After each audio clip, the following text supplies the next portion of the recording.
Hello प्यारे साथियों, कैसे हो आप सभी। उम्मीद करता हूँ बहुत ही बढ़िया होगे और आपकी तैयारी भी लाजवाब चल रही होगी। तो दोस्तों, जैसा कि आपको सभी को पता होगा, जो दोस्तों अभी आपकी आरपीएफ एसआई की परीक्षा चल रही है। और दोस्तों, जिन भाई बहनों ने कांस्टेबल में फॉर्म डाला है, उनकी भी दोस्तों अब एग्ज़ाम डेट आ चुकी है।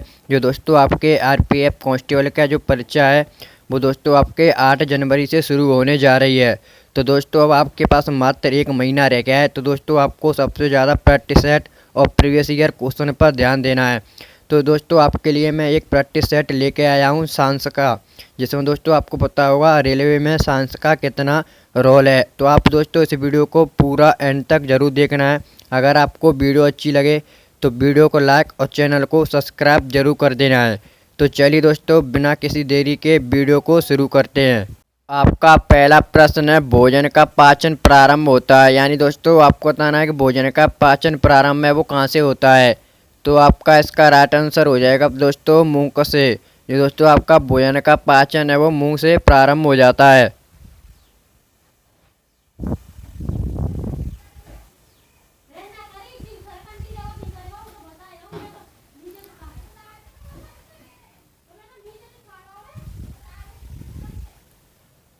आपका दूसरा प्रश्न है, जीवाणु की खोज सर्वप्रथम किसने की थी। दोस्तों आपको बताना है कि जीवाणु की खोज सर्वप्रथम किसने की थी। ये दोस्तों प्रश्न आपके लिए बहुत ही ज़्यादा मोस्ट इम्पोर्टेंट होने वाला है, क्योंकि दोस्तों ये सारे प्रश्न आपको प्रीवियस ईयर जितनी भी परीक्षाएं हुई हैं उनके आधार पर मैंने आपके लिए स्पेशल बनाए हैं, जो दोस्तों आरपीएफ कांस्टेबल की परीक्षा देंगे। और दोस्तों ये प्रश्न एसएससी जीडी में भी काफ़ी आपके लिए महत्वपूर्ण हो सकते हैं। तो आपका इसका राइट आंसर हो जाएगा दोस्तों लीवन हॉक। जो दोस्तों लीवन हॉक हैं, इनके द्वारा जीवाणु की खोज की गई थी।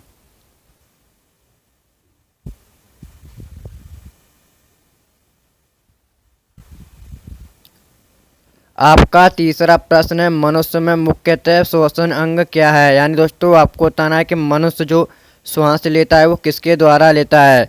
तो आपका इसका राइट आंसर होगा फेफड़ों के द्वारा। दोस्तों जो मनुष्य सांस लेता है।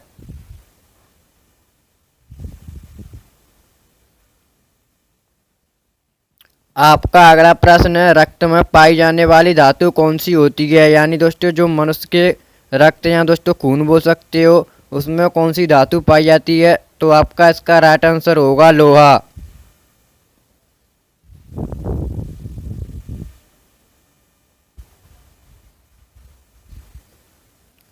आपका अगला प्रश्न है, कैल्सीफेरॉल किस विटामिन डी का रासायनिक नाम है। यानी दोस्तों आपको बताना है कि जो कैल्सीफेरॉल है वो किस विटामिन का रासायनिक नाम है। तो आपका राइट आंसर हो जाएगा दोस्तों विटामिन डी। और दोस्तों आपको पता होगा विटामिन डी हमें सूर्य के प्रकाश से मिलती है, और दोस्तों इसकी कमी से रिकेट्स नामक रोग हो जाता है।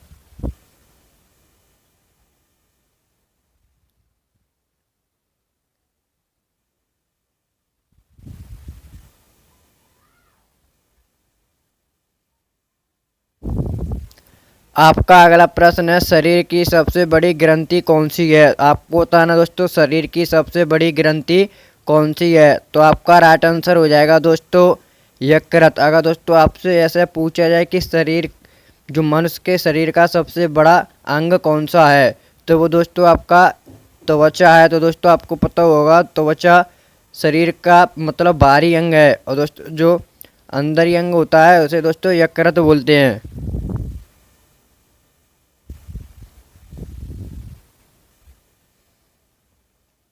आपका अगला प्रश्न है, मानव शरीर के किस भाग में पायरिया रोग लगता है। यानी दोस्तों आपको बताना है कि मनुष्य के शरीर के किस अंग में पायरिया रोग हो जाता है। तो आपका इसका राइट आंसर होगा दोस्तों दांत और मसूड़े में दोस्तों आपको पायरिया रोग है वो देखने को मिलता है।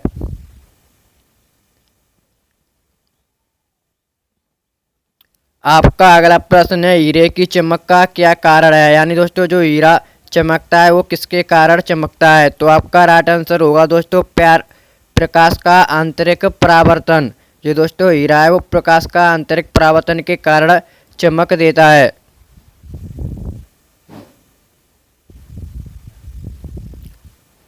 आपका अगला प्रश्न, प्रोटीन का पाचन किस एंजाइम के द्वारा होता है। यानी दोस्तों आपको बताना है कि प्रोटीन का पाचन किस एंजाइम के द्वारा होता है। तो आपका इसका राइट आंसर हो जाएगा पेप्सिन। ट्रिप्सिन दोस्तों जो एंजाइम होता है उसका उसके मतलब द्वारा प्रोटीन का पाचन होता है।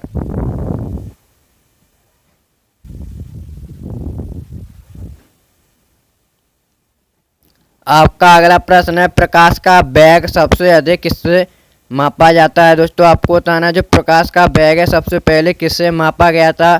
तो आपका राइट आंसर होगा दोस्तों रोमर। जो रोमर होता है दोस्तों उससे प्रकाश का वेग सर्वप्रथम मापा गया था।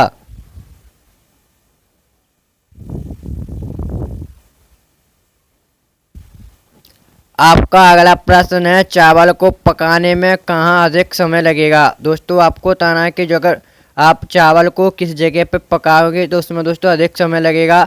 तो आपका राइट आंसर होगा दोस्तों माउंट एवरेस्ट पर अगर चावल को आप पकाने बैठ गए तो दोस्तों वो पक ही नहीं पाएंगे, क्योंकि दोस्तों वहाँ पर आपका जो तापमान है बहुत ही ज़्यादा माइनस में रहता है। तो दोस्तों वहाँ पर आपको खुद पता होगा माइनस में तापमान रहेगा तो क्या होगा।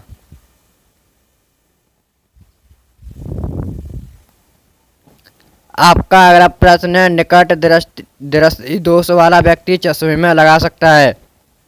यानी दोस्तों किसी व्यक्ति को निकट दृष्टि दोष है तो वो किस मतलब लेंस का प्रयोग करेगा। तो आपका इसका राइट आंसर होगा दोस्तों अवतल लेंस।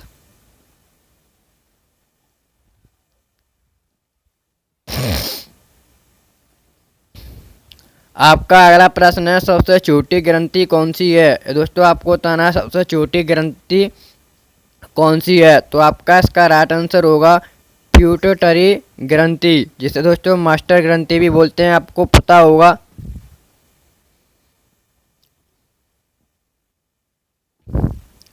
मनुष्य में पसलियों की संख्या कितनी होती है। यानी दोस्तों आपको बताना है कि मनुष्य में पसलियों की संख्या कितनी होती है। तो आपका राइट आंसर हो जाएगा दोस्तों 12 जोड़ी होती है दोस्तों मनुष्य में पसलियों की संख्या।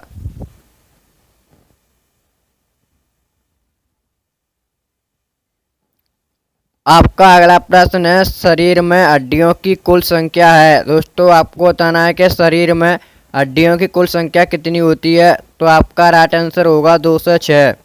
तो दोस्तों ये भी आपको पता होगा कि शरीर में मनुष्य के हड्डियों की संख्या 206 होती है। और दोस्तों अगर जब बच्चा होता है शिशु बोलते हैं उसे तो उसमें दोस्तों 306 होती है हड्डियों की संख्या। दोस्तों ये आपको प्रश्न पूछा जा सकता है।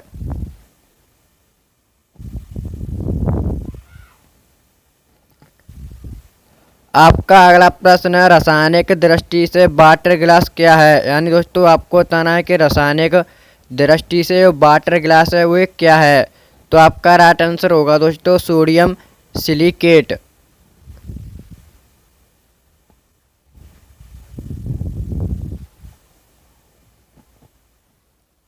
तो देखिए दोस्तों ये प्रश्न फिर से आपके लिए रिपीट हो गया है कि मानव शरीर में मास्टर ग्रंथि कहलाती है। दोस्तों मैंने अभी आपको बताया था कि प्यूटरी ग्रंथि को ही मास्टर ग्रंथि कहते हैं। तो आपका राइट आंसर होगा दोस्तों प्यूटरी ग्रंथि। ये दोस्तों प्रश्न मतलब पूछा तो बहुत परीक्षा में जाता है दोस्तों, पर सबसे ज़्यादा मैं आपको बता दूं रेलवे परीक्षा में ग्रुप डी में दोस्तों जैसे कांस्टेबल हो गया आपका आरपीएफ, इन्हें में ज़्यादातर ये प्रश्न पूछा गया है।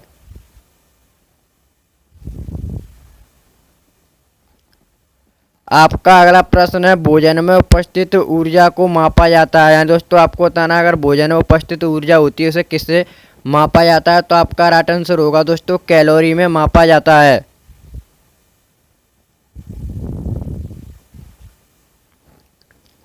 आपका अगला प्रश्न है एथलीट फुट बीमारी होती है। यानी दोस्तों आपको बताना जो एथलीट फुट बीमारी है वो किस में होती है। तो आपका राइट आंसर होगा दोस्तों फफूंद से। फफूंद होता है उससे दोस्तों आपको एथलीट फुट बीमारी हो जाएगी।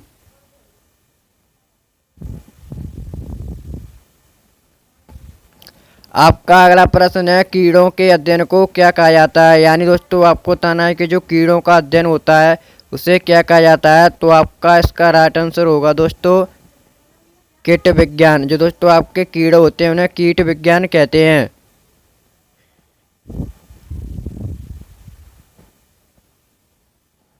आपका अगला प्रश्न है भोजन में उपस्थित ऊर्जा को मापा जाता है। दोस्तों आपको ये प्रश्न देखिए बार बार रिपीट हो रहे हैं कि भोजन में उपस्थित ऊर्जा होती है दोस्तों किस में मापा जाता है। तो आपका राइट आंसर होगा दोस्तों कैलोरी में।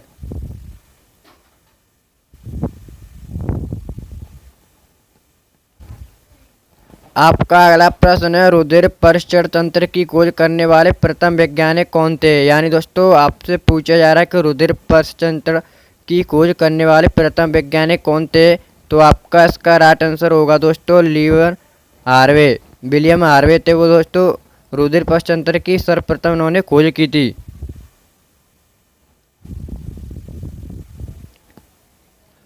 आपका अगला प्रश्न है, कुपोषण में सबसे अधिक कमी किसकी होती है। यानी दोस्तों जो कुपोषण बीमारी होती है इसमें किसकी कमी आ जाती है। तो दोस्तों बच्चों को कुपोषण बीमारी हो जाती है। तो आपका राइट आंसर होगा दोस्तों प्रोटीन। उसमें दोस्तों आपकी प्रोटीन की मात्रा कम हो जाती है, इसीलिए दोस्तों बच्चों को कुपोषण की बीमारी हो जाती है।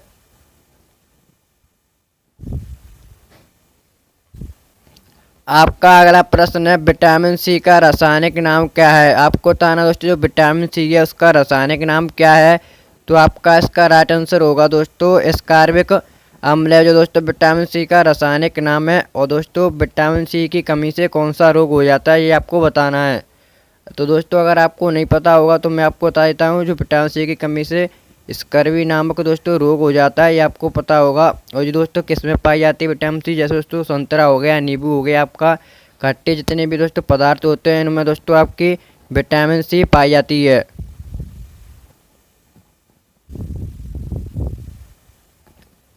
आपका आखिरी प्रश्न है, वसा में घुलनशील विटामिन कौन सी हैं। यानी दोस्तों जो वसा में घुलनशील हैं वो आपको बताना है कौन सी विटामिन है।